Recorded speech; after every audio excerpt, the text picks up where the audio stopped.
Hello, and welcome once again to our daily live show. Now, when we first relaunched Felixstowe TV, I thought, well, we must have religion in the show. It's one of the things, very essential. It's going out of fashion today, religion, which it shouldn't be, although certain sections are getting stronger and stronger. So we wrote to the 33 churches in Felixstowe, and we got reply. The first one I got was from Dr. Mark Reid, and I've got him here today as our guest. Welcome to you, Mike. I'm sorry, I'm getting confused with Mike. Mark, it's kind of you to come along. Now, I was very impressed because you were our first person who replied, and ever since we've been getting videos from you, and they've been so well received, vast interest in them. But I thought, let's meet the person behind the videos. Now, I thought perhaps you can tell us a little bit about yourself. How long have you been in Felixstowe? I've been in Felixstowe now about 4 years. 4 years? Yes, just coming up, actually, 4 years this month. Really? Yeah. Yes, yeah. And where were you before then? At Swaffham in Norfolk. Oh, I see. So we were near neighbours, actually, because of course you used to live in Norfolk as well. Oh, absolutely, yes. Not Yeah. far from Parish. I used to go to Swaffham. There was a convent in there, and we did a lot with the convent. Do you remember the convent at Swaffham? Yes, my daughter used to go to the convent school in small Swaffham. world. Yes, it is. Yes. Lovely people, the nuns there. They're so dedicated. Yes, they are. Yes. Well, you must have believed that to have sent your daughter there. Yes. How many children have you got? I've got two. I've got Bethan, who's now coming up 21, and Michael, who's 22. Gosh, oh, that's lovely. Well, that's, yes. Yeah. So hopefully they've got their futures also. Now, tell me a little bit about your background. Right. Well, I'm originally from Wales. From Wales, are you? Yes. Welsh? So I'm quite a long way from home. Yes. But I've got to admit, I spent most of my married life, and probably most of my life, actually, the largest proportion of my life, actually in London. In London? Yes. So we lived in London for 20 years in various parts of northeast London. Really? Yes, Tottenham Hotspur country. Really? And have you been a minister all these years? Or? No, only for about the last 10, 11 years. Is that all? Yes. So what were you doing with your life before then? I used to be a teacher. I used to be a geography teacher. Geography teacher? Yes. Oh, well, that's interesting. Yes. I think I've forgotten most of that now, actually. So what drew you into the church, Mark?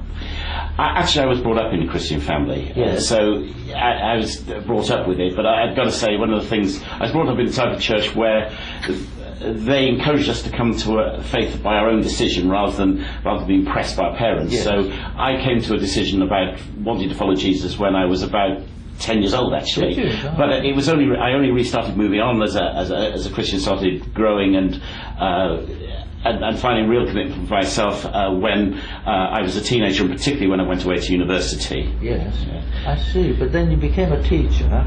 Yes. And you taught mainly in London, presumably. Yes, that's right. Yes. But then what made you suddenly go and become a minister? This is the interesting part. People, when they go into the ministry, always feel a call of God to actually do that. And usually it's a cumulative thing that goes over a few years. Although I must say, I really felt the call of God to do that. As long ago as 1977, when I was a student, and I went as part of a team which was supported by a UK charity called Tear Fund to go and do a project in Burundi, and the idea of the project was... Burundi? Where is Burundi? Burundi is in the central part of Africa. It's got Rwanda to the north, terrible things. We actually visited Rwanda, and that's where those terrible massacres occurred not so many years ago. And then it's got Congo on one side, and then Tanzania on the other side. Oh, I see. And it's on Lake Tanganyika. Beautiful country, but poverty there, absolutely awful. And they wanted some young Christian people to go from UK universities to actually go and experience a little bit and sort of engage themselves and their churches in just the issues that were going on in that particular country, and so they gave us some manual work to do, which is totally amazing, because the people in Burundi had never seen white people picking up a shovel and doing some manual work, and they're not like the British, who sort of just kind of sidle up to you and say, and see what you're doing. They're in your face. They come walk right up to you and say, "What are you doing?" brilliant, you know. And they were saying, what on earth are you doing? And then we had to handle their tools, and because the ground's very hard, you don't use a normal shovel, you use what's called a mattock, which is a wooden shaft with a blade on it. You have to sort of bring it over your head and go whack like that. And we were making idiots of ourselves, and besides which, somebody gave us some dud mattocks, so the wooden shafts broke, and these people were just falling over laughing at us, which was nice. It you know, they because often white people at that particular time were people that were coming there as aid workers. They weren't people who were making idiots of themselves. And actually we broke a lot of ice that week with local people, because they saw we were just kind of ordinary like them, and we were prepared to make idiots of ourselves. You know, we did the project with alongside a lot of local young people as well, which was really quite an interesting experience to get involved in their life and to see where they lived, and eat what they ate, and gave us a good background. What a wonderful experience. Yeah. And how many were there in your group from England? There were 7 of us. 7 of They called us the Burundi 7. But it was over that particular period that, strangely enough, that I felt that God was calling me to be giving my life to serving other people, particularly in terms of ministry and that kind of thing. But when I got married, we couldn't find any sort of way in which I could train. I'd already been through 6 years of university and all the rest of it, and we couldn't see how that was going to actually unfold. And then where were you teaching at that time? I was teaching in West London in a sixth form college. Were you really? Goodness, And we just couldn't see how, you know, we were well settled in this country. We couldn't see how we were going to afford the training or anything like that. And by chance, I happened to be talking to somebody, and they said, well, didn't you know that the Baptist Union actually pay you to train? Well, what they do is you go half-time to college, and then they employ you half-time in the church. And that's to cut a long story short, I was in my late 40s when I actually started training to be a Baptist minister, which was pretty hard stuff, you know, when you've been the teacher for the last 19 years, and then suddenly you're the one that has to be sitting down and being taught. Yes. Gosh, that was how long was the training? It was 3 years. 3 years, gosh, so that really is a vocation to go from teaching into the ministry like that. Yes, it is, but lots of people, I find these days, do reconsider their life. I mean, as far as teaching was concerned, I'd come as far as I felt I wanted to go with teaching. I'd been teaching geography for years, I'd become head of department, I was an examiner with a couple of examination boards, and I'd reached one of the senior examiner kind of levels. And my next step with the college would invariably be into management, and I wasn't wanting to do management because I enjoyed working with the students, and the more you go into management, the less you work with students and the more you pen push. And I didn't want to do that. I'm not a pen pusher. So and I just felt that, it was at that point when I was just considering where my options might be, somebody said, well, you really ought to go into the ministry. And I discovered that I started exploring this regarding prayer and that sort of thing, and I was about the last person to realize. Everybody was saying to me, Mark, you really need to go into the ministry. That's God's calling of you. You must go into the ministry. So I was well involved in church life anyway. I'd done sort of every job you can do in a church. And they were saying, you should go into the ministry. I said, well, I'm not sure God's really calling me. I'm really not sure that God's really... And actually... and we found that was confirmed to us in many ways, because we became utterly convinced that God was calling us. That's both me and my wife. And because your wife was doing what at the time? She was a housewife looking after 2 lively children, of course, lively young children, I might add. And we felt convinced that this is what God wanted us to do. But the only way we could afford the fees was to sell our house. And we had a nice house in Enfield, and we decided to go ahead and sell it so that I could go to college, and the college would hopefully find us a church. And we went through, we put the house on the market, and nothing happened. And we found a buyer, and this was about 10 years ago. This was back in 1999. And I was accepted and everything for the ministry. I was accepted to go into college, but we couldn't find a church for me to go to, but we'd already sold our house and we had nowhere to go. But we said, this is a step of faith. God has called us, and if God if God actually wants us to go in the ministry, then we know He's going to provide. Yes. And about a month before we were due to move, I was talking to my neighbour across the road, and he said, well, so you're moving? When are you moving? I said, oh, in a month's time. And he said, where are you moving to? And I said, I haven't got a clue. and he said, what do you mean? I said, well, I'm convinced that God wants me to go into the ministry. And I said, I believe that God provides when you want to step out in faith. And he goes to me, you're loopy, you're mad. And within about a few days after that, a friend approached me, and I'd been involved with a church in Walthamstow, and he said, our manse is free, and you don't by any chance want to use it, do you? Because we'd like to find a tenant for it. And I said, thank you. And I said, thank you, Lord. And that was it. And then also, they hadn't found me a church, and I had to resign my job at the Easter before. And so I resigned my job, and that was quite a hard thing to do, knowing that I was going into nothing, because I couldn't start doing my course unless I had a church. And I was drawing up blanks, and everywhere that the college sent me, I was drawing up blanks, and it was getting nearer and nearer. And in fact, I had to leave my job and go into the summer of marking papers and everything. And as unfortunately, both my children went down with chicken pox. Oh no! And so that was a bit of a mess. And a lady from the church we'd been involved in London for a long time came to look after the children, and I hadn't told much to the church actually, which we were members of. I hadn't said very much about it to them. I said, if God's going to provide, I'm not going to ask for favours from anybody, and let God provide. And so we actually. But she actually started talking to us about it and mentioning it, and she said, and realising we didn't have a church, and we've said, we don't know what we're going to do, she said, I think you ought to talk to Peter. Now, Peter was my minister in London. I hadn't talked to him about it for months. And he said, just talk. I said, what do you mean? She said, just talk to Peter. So I went and saw Peter, and Peter said, oh, how are you getting on? And I said, unfortunately, Peter, I haven't found a church yet.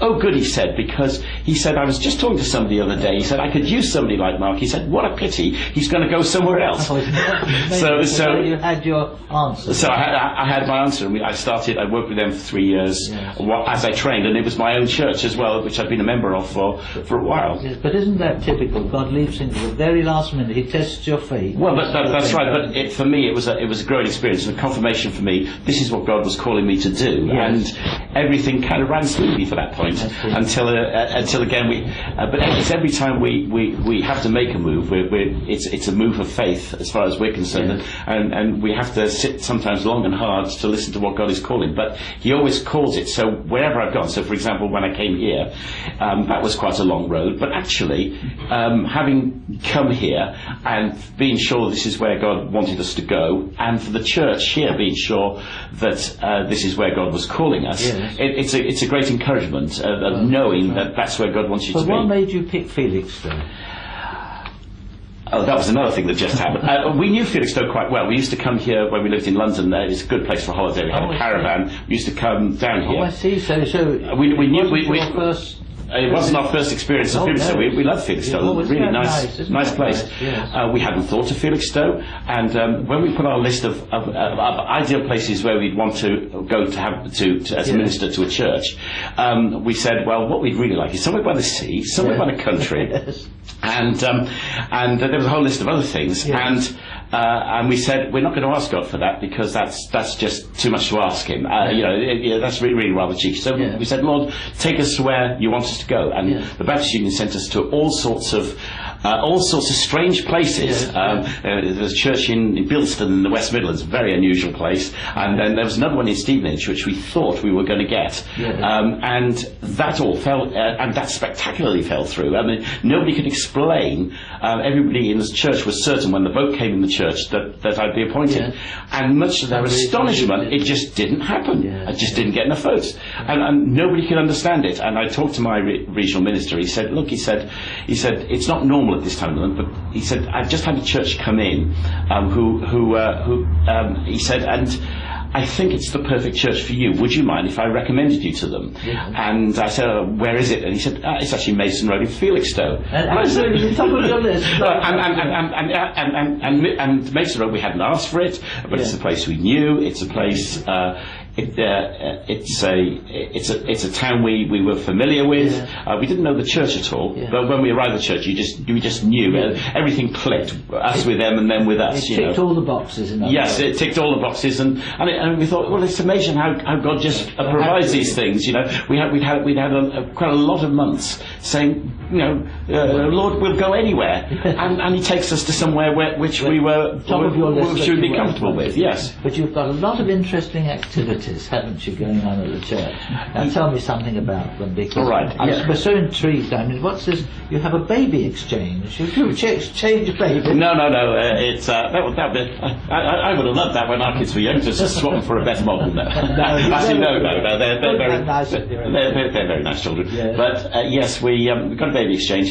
What is that exactly? Right, mums can bring in baby clothes, toys, it's not actual baby. No, and to exchange things for their babies. Yes, I see. And that's done very much in conjunction with our parents and toddler group, which occurs on a Wednesday morning. But actually, social services and other organisations refer people there who are needy families who can't afford a lot of this kind of stuff, and they're able to come and choose items from our baby exchange. They don't necessarily have to be Baptists. No, as with all churches, we're there to benefit the community.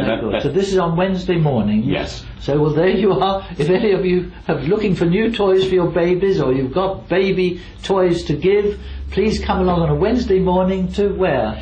That's Maidstone Road Baptist Church. Maidstone Road Baptist. I think the important thing is that we're helping people who can't afford things, rather than people who can afford. Yes.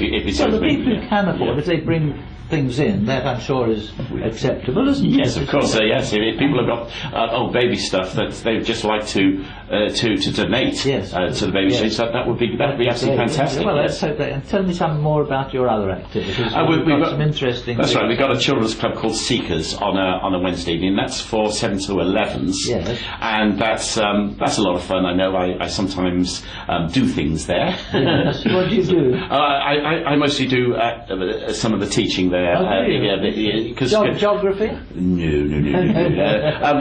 Usually it's quite exciting. We do some craft, we do lots of games. Yes. But as it's a church, we also teach them a little bit about what the Christian faith is about, and some of the stories from the Bible, which are absolutely great. I mean, I was brought up on stories for the Bible, and it's just an amazing book with amazing stories in it, and kids actually love them because you know they catch the imagination. Yes, they do. Yes, right.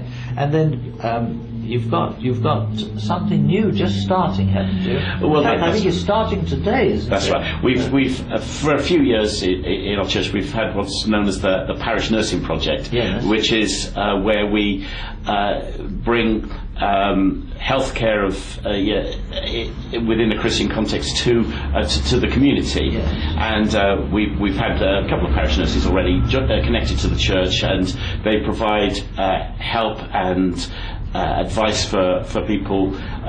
Very often things that the current NHS doesn't provide, because the NHS, although it's a safety net, has quite a few holes in it. Well, of course. And so we provide healthcare that's both sort of physical, mental, spiritual, in a very sort of holistic way to people, because we believe that actually it's part of the way we care for people as Christians, and we care for anybody in the community who we come across or who's referred to us. And so once again, they don't have to be Baptists. Anybody who's got a need, either medical or mental, or that's right. Troubled mind. We'll seek to help them in some way, or at least to link them in to where they should go. Because very often I find this both as a minister and actually certainly our previous parish nurses have found that actually very often people come to us and they don't realise the help that's actually available to them.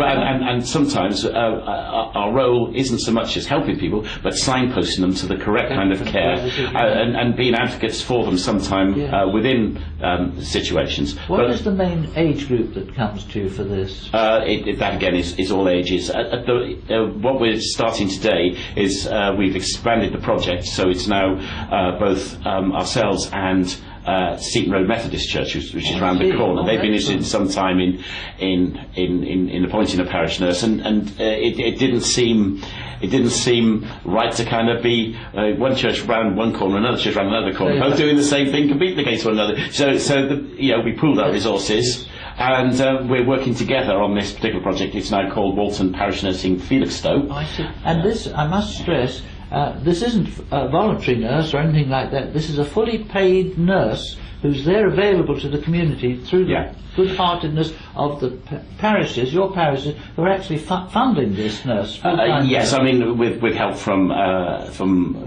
quite a few charitable trusts, many of them local charitable trusts, and we're very grateful, for the help they give. But a lot of people support it individually. The Methodist Church, because we're starting the project with Seaton Road, the Methodist Church are putting some money in specifically to develop child and family health issues. And Lorna, our new parish nurse. Yes, she's starting today. Well, yes. There you are. So hopefully, any of you want to meet Lorna, come along and see Mark.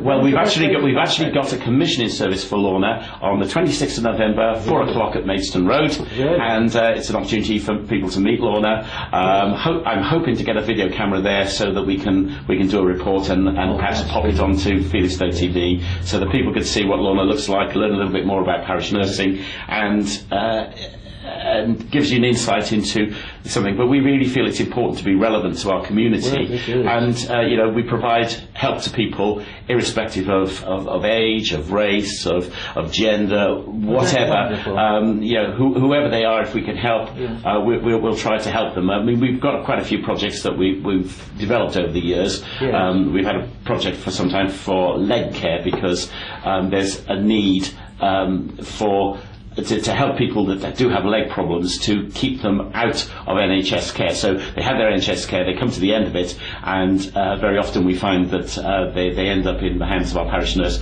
And I'd say parish nursing isn't just about a parish nurse, it's about a series of volunteers, people who... other volunteers. So the parish nurse trades up the people that help with leg care. There's also, we also do chair-based exercises for elderly folk. Again, that keeps people out of the health system and keeps them healthy. And assist that. We've also in the past given health advice of various kinds, because obviously a qualified nurse can do that. But also we've had a course called Fit for Life Forever, which is a course to help people lose weight and healthy eating and healthy living. So in other words, you do a slimming course. Basically a slimming course. We haven't done one of those for a while, but that is something we've done in the past. And then also we've where we're wanting to develop is particularly in child health and that sort of thing, because that's a really big issue. Healthy eating, healthy exercise, healthy living, and then issues associated with that. Well, this is very good. And where is the nurse based? Based between the two churches, Maidstone Road and Seaton Road. But she will have an office in Maidstone Road because our previous parish nurse had an office there, and everything's there for us. So, but she'll be working. Most of the work the parish nurse does actually is in the community, in people's homes. And but we'll obviously be doing things based in Seaton Road and things based in Maidstone Road as well. Well, I'm so glad you've told us about this, because I'm sure so many people just think of a church as a church, and they don't realise sort of the Christian sort of services, in effect, which you're offering the community. So well, that's right, because we see it as part of our Christian commitment to offer things to people, irrespective of who they are, and without any kind of precondition. Obviously, we also have a message to give to people. Anybody who wants to ask for any services, we'll actually say, well, this is what we do, this is what we believe, because we really believe it's important that people come into a personal relationship. We've got, certainly in parish nursing, we don't shove that at anybody. We say, look, this is, we'll come and help you. We're Christians. We believe what we believe, but we'll help people irrespective of whatever belief or whatever that they have. But obviously, as a church, we also do activities where we do tell people about Jesus. All our services are involved in that. And our folks do go out into the community in other ways.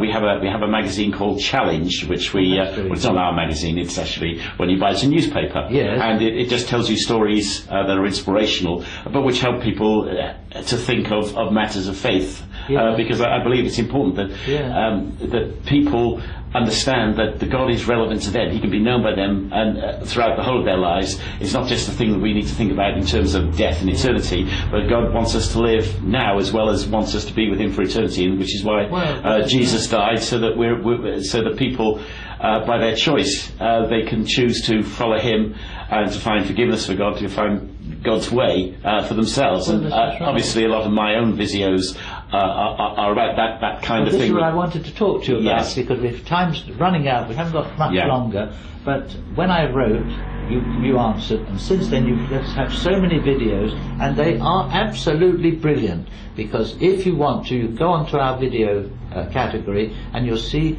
Dr. Reid's various videos. Do look at them, because they're very short. They're on average only about a few minutes long, but they are local subjects, and then how you bring God in. It's wonderful how you do it, so people can see your beliefs and how God is involved with every one of our lives. Now, just very briefly before we finish, you've got plans ahead, haven't you? What are you planning for Christmas? Oh, Christmas, yes. Well, as with all churches, we have various activities going on. On the 11th of December, we have a nativity service where the children will do all their stuff. That's always a really great thing to go to. We are also going to be having our candlelight carol service, which is on the 18th of December. And then there's other things. We have a big Christmas tree outside the church, and we do carols around it. And we haven't got a day for that yet, but people in the neighbourhood, certainly in Walton, will know about it, and it'll be advertised on our website, which is what is it?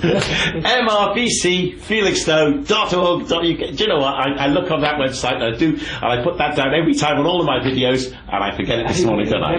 They've only got to look at one of your videos to find it. Yes, it's there. www.mrbcfelixstowe.org.uk. Yes. Well, we've got about 1 minute to go, and I think we should finish off. The person who's influenced your life the most is your father. Just a brief word about your father. Well, he certainly influenced the way I do things as a Christian, because he was always a great example to me in many ways, and I hope I would like to take after him. He had a great faith in Christ.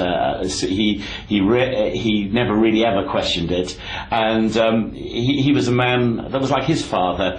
Somebody who was straight and honest, and it's something I've always tried to be with the way I do things, both as a minister and just as a person, actually, to try and be as straight and honest as possible about the way things are. And but he also could get a Christian message out of any inanimate object. And if I come on here ever again, now you can give me a few inanimate objects and I'll give you a Christian message from them. But it's actually the logic I use. Anything that I'm interested in the environment. I like odd buildings, you might have noticed. But it's strange how you can look and just get ordinary things, and they tell me so much about God, and I can get a message from them. And I've also used mobile phones. I've got a thing coming up on W Alliance. Have you? And I might even do something on our church building, which is actually quite historic as well. But that's it's been a great pleasure meeting you, and there we are. You have got so many of these videos to see. Do go onto our videos. The category is religion, and you'll see Dr. Mark Reid's. I don't know how many you've done, so many now, but you can see. It's not that many. It's about 7 or 8, I think. Well, to me, that's a lot, and I think that's a great inspiration to us. Thank you for coming. Well, thank you. Goodbye from me, and goodbye. And goodbye from me. Yes. Thank you for watching us, and do look at those videos. Goodbye.